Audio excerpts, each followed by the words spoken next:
Ayan mga idol, no? So ito naman ay NS200. So ayaw mag-charge ng pagka namamatay. Tapos pagka chinarge ng battery, okay na naman siya. So ito mga idol, no, marami na tayong mga ginawang ganito. So ang pinaka problema nito, alam ko ng problema nito eh. Ayan. So bibigyan ko yun ng idea kung paano mag-check kung bakit sira na yung stator nyo. So ito, check natin yung stator. So pag check naman ng stator mga idol, may sakit yan dito sa ilalim. Ito, may sakit yan dito, yan. Makikita nyo yan, yan. May sakit yan, o, tatlong wire. Tapos yung isa, ito yung pulser niya nakahiwalay. Magkasama yung pulser at saka ground. Kaya mamamatay ang motor pag nagsama yung pulser at saka ground. Mamamatay talaga kasi nga grounded na yung ganyang stator, no. Eh, titester natin yung tatlong wire na yan. Tapos papu-start natin kay sir yung motor niya. Okay, so ito ilagay nyo sa ground, yung test light. Yan natin kung gaano kahina yung dapat ang ilaw ng tester. Ito dapat kanyang kalakas, di ba? Pagka pinustart na natin siya. Ngayon testerin natin yung tatlong kulay dilaw. Okay, so yan, pusat mga boss. Tingnan mo yung halos wala nang ilaw, di ba? So napakahina na po ng ilaw niya. Okay, tapos lipat naman tayo dito sa kabila. Ayan, tingnan nyo, wala nang charge. Hindi na nag-charge sigurado kasi napakahina ng ilaw na yan. Dapat kahit naka-minor yan, malakas yan. Okay, tapos ito din. Ito yung problema, yung gitna, ayan, wala na.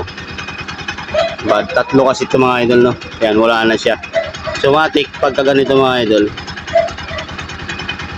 may problema yung stator. Ngayon, tester natin yung kanyang pinupuntahan. Ito yung kanyang regulator, oh. Sa gitna, no? Ganyan natin. Ayan, oh. So napakahina niyan. Lahat yan, wala yan. Once na mahina yung isa dyan, mahina lahat yan. Ngayon, tingnan natin, ha.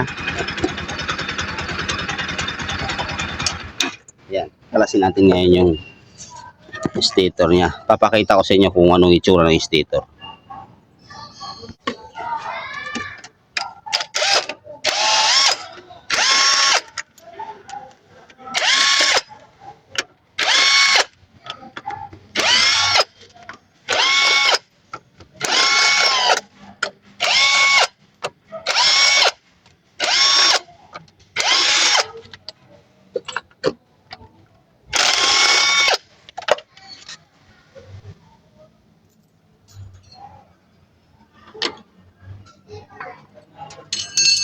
Okay.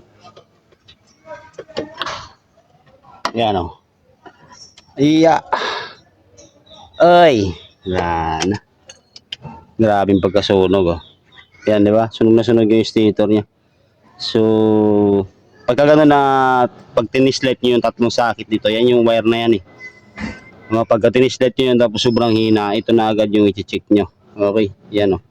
Tingnan nyo yung itsura. So magpapalit tayo ito ngayon. Ayan, ibig sabihin nito, yung bato ng kuryente niya abnormal na. Merong time na malakas, merong madalas na sobrang hina, kaya namamatay ang motor. At di ba pag mainit siya nagpapalya, no? Oo. Pag mainit nagpapalya. Okay, so ngayon palitan natin ng stator to. Okay.